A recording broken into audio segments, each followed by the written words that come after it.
देवराज्यसेव्यमान पावनाग्रिपङ्कजं व्यालयज्ञसूत्रमिन्दुशेखरं कृपाकरं नारदादियोगिवृन्दवन्दितं दिगम्बरं काशिकापुरादिनाथकालभैरवं भजे।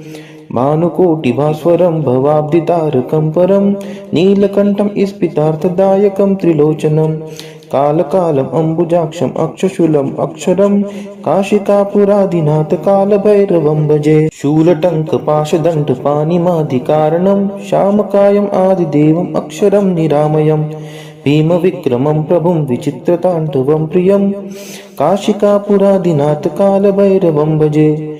भुक्तिमुक्तिदायकं प्रशस्तचारुविग्रहं भक्तवत्सलं तितं समस्तलोकविग्रहं विनिक्वनं मनोज्ञहेम किङ्किणीलसत्कटिं काशिकापुरादिनाथ कालभैरवं भजे।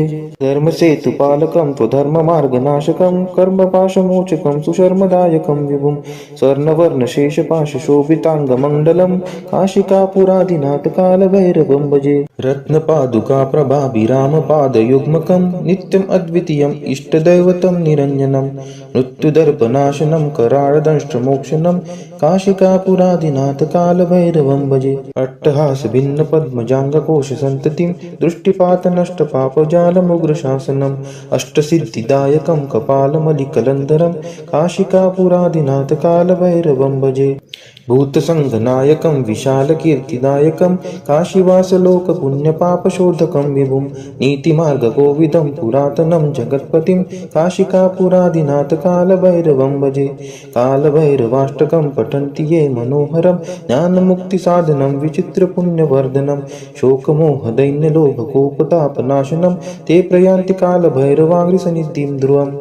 इति श्री शंकराचार्य विरचितं कालभैरवाष्टकं सम्पूर्णम्। देवराज्यसेव्यमान पावनाग्रिपङ्कजं व्यालयज्ञसूत्रमिन्दुशेखरं कृपाकरं नारदादियोगिवृन्दवन्दितं दिगम्बरं काशिकापुरादिनाथ कालभैरवं भजे। भानुकोटिभास्वरं भवाब्दितारकं परं नीलकण्ठं स्फितार्थदायकं त्रिलोचनं कालकालम् अम्बुजाक्षम् अक्षशूलम् अक्षरं काशिकापुरादिनाथ कालभैरवं भजे। शूलटङ्कपाशदण्डपाणिमादिकारणं श्यामकायम् आदिदेवम् अक्षरं निरामयम् भीमविक्रमं प्रभुं विचित्रताण्डवं प्रियं काशिकापुरादिनाथ कालभैरवं भजे। भुक्तिमुक्तिदायकं प्रशस्तचारुविग्रहं भक्तवत्सलं तितं समस्तलोकविग्रहं विनिक्वनं मनोज्ञहेम किङ्किणीलसत्कटिं काशिकापुरादिनाथ कालभैरवं भजे। धर्मसेतुपालकं त्वधर्ममार्गनाशकं कर्मपाशमोचकं सुशर्मदायकं विभुं स्वर्णवर्णशेषपाशशोभिताङ्गमण्डलं काशिकापुरादिनाथ कालभैरवं भजे। रत्नपादुकाप्रभाभिरामपादयुग्मकं नित्यम् अद्वितीयम् इष्टदैवतं निरञ्जनं मृत्युदर्पनाशनं कराळदंष्ट्रमोक्षणं काशिकापुरादिनाथ कालभैरवं भजे। अट्टहासभिन्नपद्मजाङ्गकोशसन्ततिं दृष्टिपातनष्टपापजालमुग्रशासनम् अष्टसिद्धिदायकं कपालमलिकलन्धरं काशिकापुरादिनाथ कालभैरवं भजे। भूतसङ्घनायकं विशालकीर्तिदायकं काशीवासलोकपुण्यपापशोधकं विभुं नीतिमार्गकोविदं पुरातनं जगत्पतिं काशिकापुरादिनाथ कालभैरवं भजे। कालभैरवाष्टकं पठन्ति ये मनोहरं ज्ञानमुक्तिसाधनं विचित्रपुण्यवर्धनं शोकमोहदैन्यलोभकोपतापनाशनं ते प्रयान्ति कालभैरवाङ्घ्रिसन्निधिं ध्रुवम्। इति श्री शंकराचार्य विरचितं कालभैरवाष्टकं सम्पूर्णम्। देवराज्यसेव्यमान पावनाग्रिपङ्कजं व्यालयज्ञसूत्रमिन्दुशेखरं कृपाकरं नारदादियोगिवृन्दवन्दितं दिगम्बरं काशिकापुरादिनाथ कालभैरवं भजे।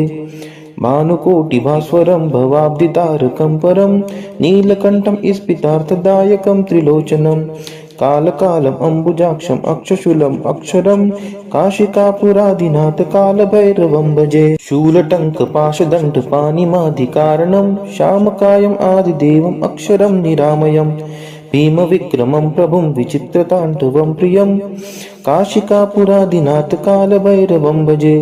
भुक्तिमुक्तिदायकं प्रशस्तचारुविग्रहं भक्तवत्सलं स्थितं समस्तलोकविग्रहं विनिक्वनं मनोज्ञहेम किङ्किणीलसत्कटिं काशिकापुरादिनाथ कालभैरवं भजे।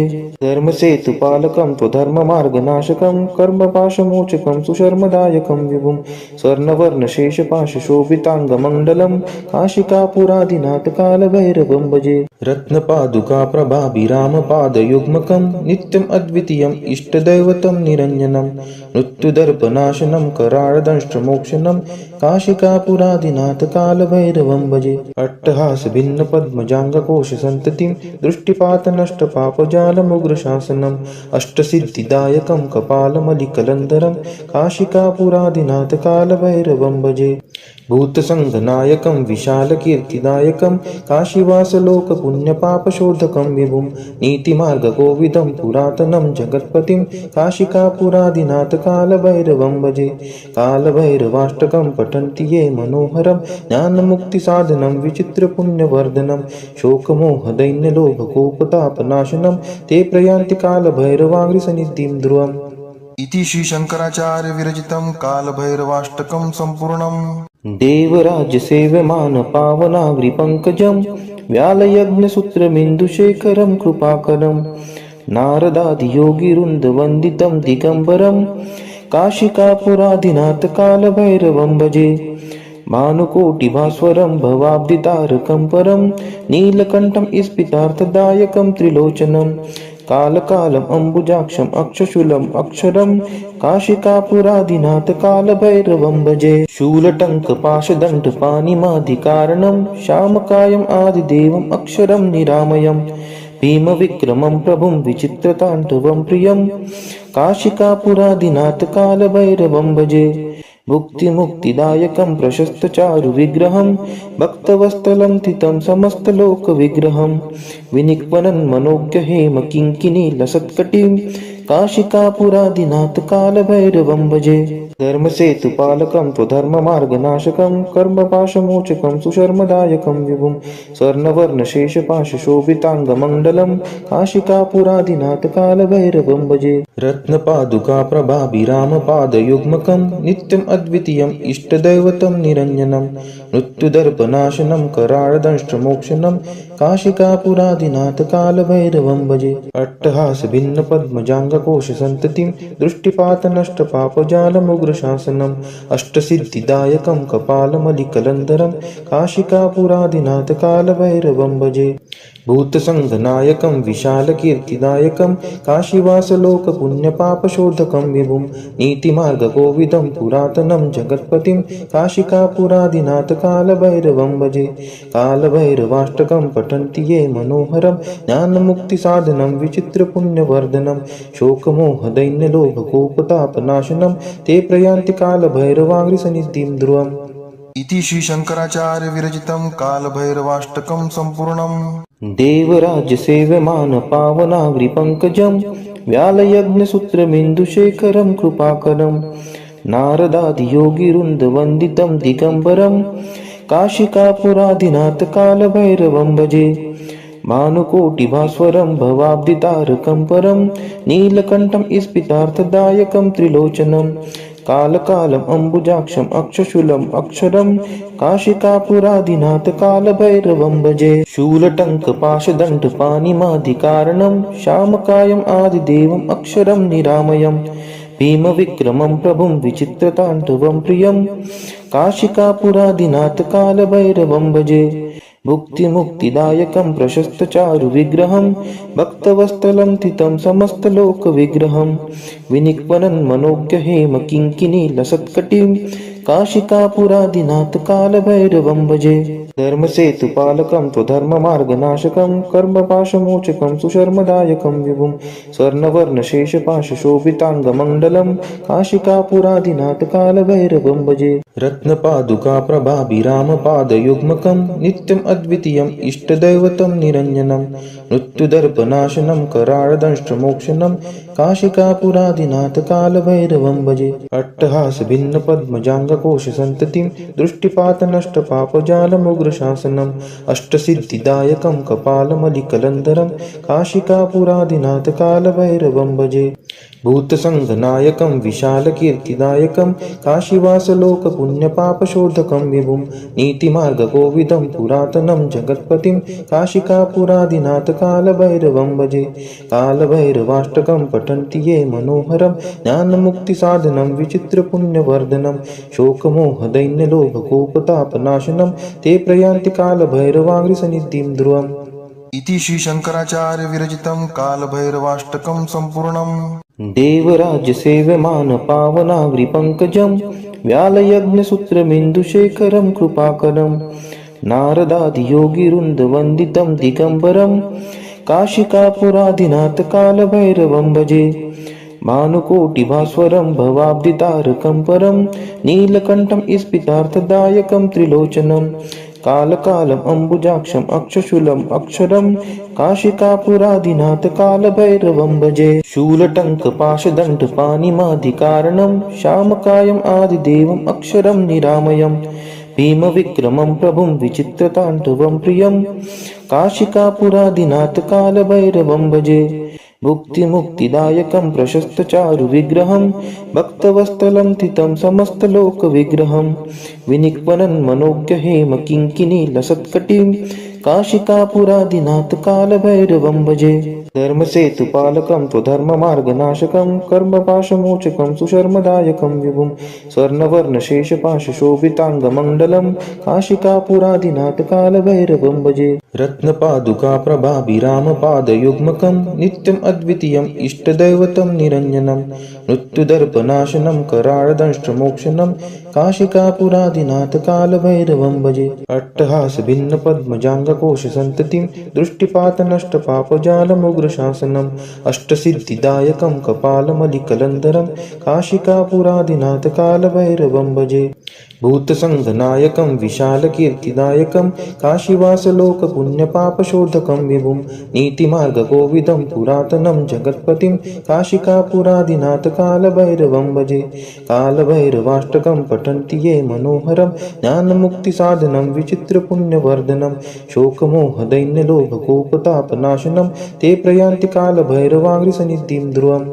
इति श्री शंकराचार्य विरचितं कालभैरवाष्टकं सम्पूर्णम्। देवराज्यसेव्यमान पावनाग्रिपङ्कजं व्यालयज्ञसूत्रमिन्दुशेखरं कृपाकरं नारदादियोगिवृन्दवन्दितं दिगम्बरं काशिकापुरादिनाथ कालभैरवं भजे।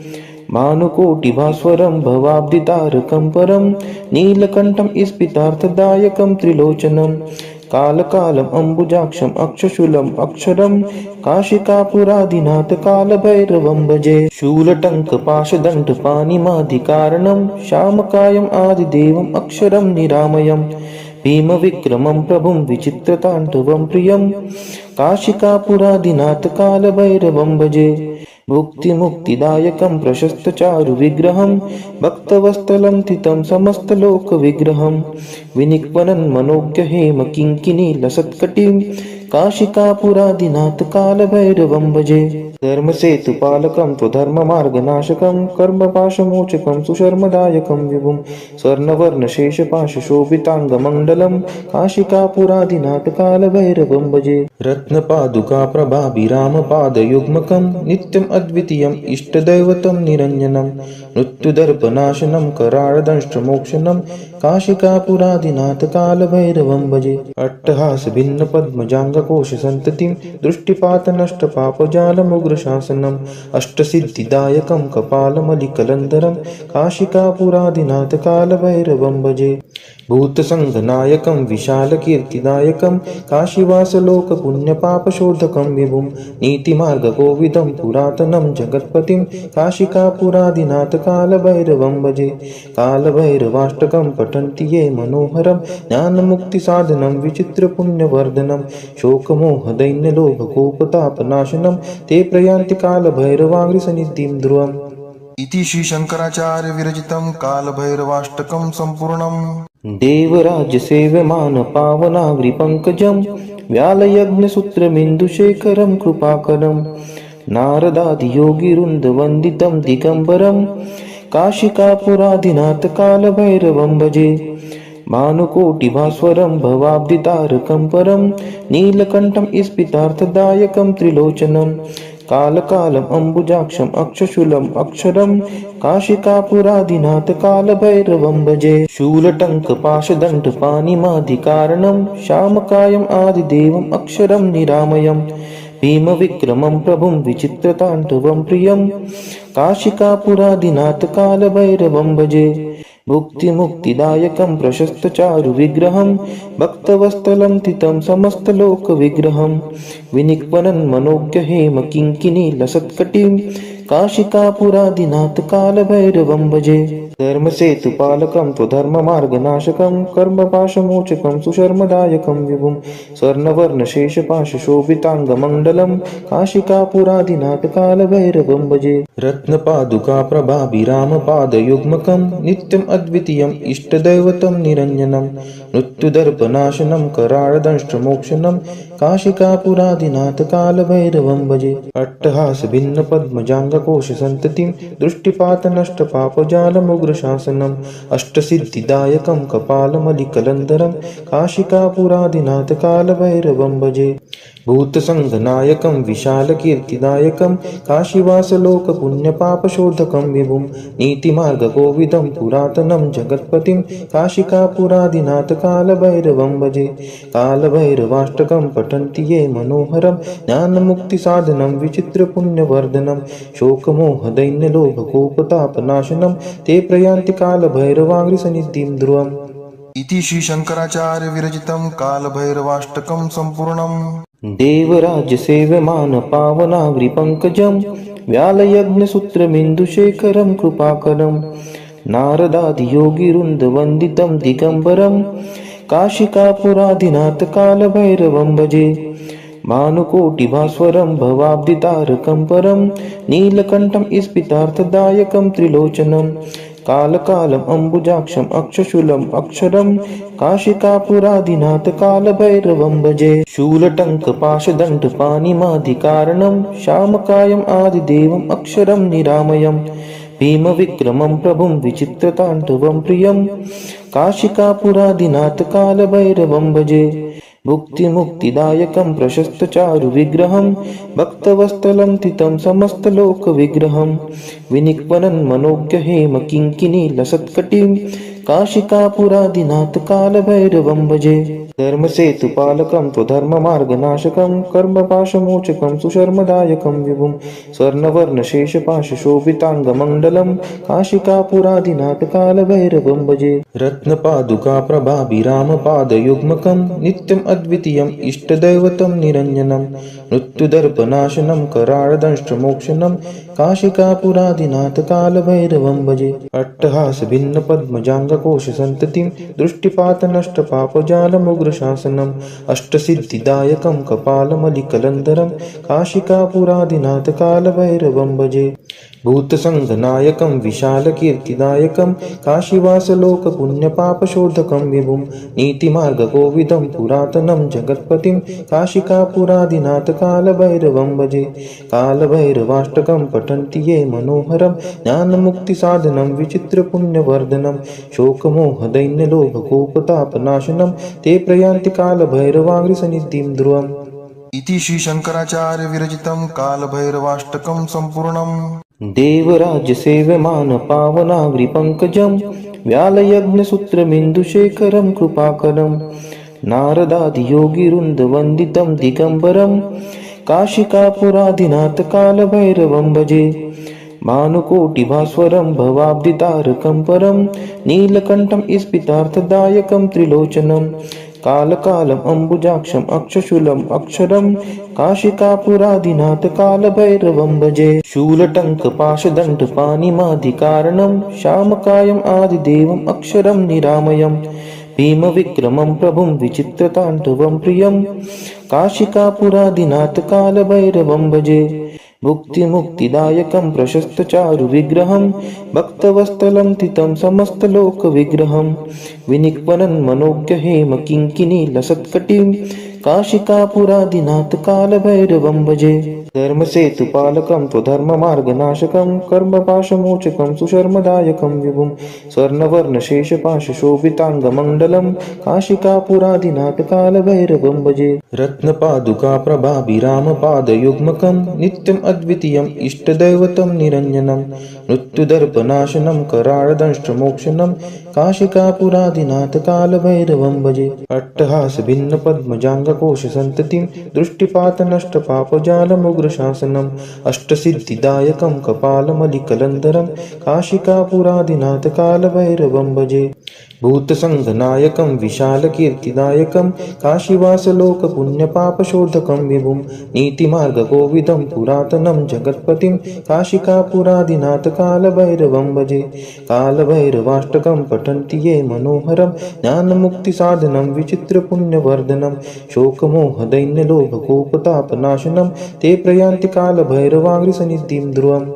इति श्रीशङ्कराचार्य विरचितं कालभैरवाष्टकं सम्पूर्णम् देवराजसेव्यमान पावनाग्रिपङ्कजं व्यालयज्ञसूत्रमिन्दुशेखरं कृपाकरं नारदादियोगिवृन्दवन्दितं दिगम्बरं काशिकापुरादिनाथ कालभैरवं भजे भानुकोटिभास्वरं भवाब्धितारकं परं नीलकण्ठं स्फितार्थदायकं त्रिलोचनं कालकालम् अम्बुजाक्षम् अक्षशूलम् अक्षरं काशिकापुरादिनाथ कालभैरवं भजे शूलटङ्कपाशदण्डपाणिमाधिकारणं श्यामकायम् आदिदेवम् अक्षरं निरामयम् भीमविक्रमं प्रभुं विचित्रताण्डवं प्रियं काशिकापुरादिनाथ कालभैरवं भजे भुक्तिमुक्तिदायकं प्रशस्तचारुविग्रहं भक्तवत्सलं स्थितं समस्तलोकविग्रहं विनिक्वनं मनोज्ञहेमकिङ्किणीलसत्कटिं काशिकापुरादिनाथ कालभैरवं भजे धर्मसेतुपालकं त्वधर्ममार्गनाशकं कर्मपाशमोचकं सुशर्मदायकं विभुं स्वर्णवर्णशेषपाशशोभिताङ्गमण्डलं काशिकापुरादिनाथ कालभैरवं भजे रत्नपादुकाप्रभाभिरामपादयुग्मकं नित्यम् अद्वितीयम् इष्टदैवतं निरञ्जनं मृत्युदर्पनाशनं कराळदंष्ट्रमोक्षणं काशिकापुरादिनाथ कालभैरवं भजे अट्टहासभिन्नपद्मजाङ्गकोशसन्ततिं दृष्टिपातनष्टपापजालमुग्रशासनम् अष्टसिद्धिदायकं कपालमलिकलन्धरं काशिकापुरादिनाथ कालभैरवं भजे भूतसङ्घनायकं विशालकीर्तिदायकं काशीवासलोकपुण्यपापशोधकं विभुं नीतिमार्गकोविदं पुरातनं जगत्पतिं काशिकापुरादिनाथ कालभैरवं भजे कालभैरवाष्टकं पठन्ति ये मनोहरं ज्ञानमुक्तिसाधनं विचित्रपुण्यवर्धनं शोकमोहदैन्यलोभकोपतापनाशनं ते प्रयान्ति कालभैरवाग्रिसन्निधिं ध्रुवम् इति श्रीशङ्कराचार्य विरचितं कालभैरवाष्टकं सम्पूर्णम्।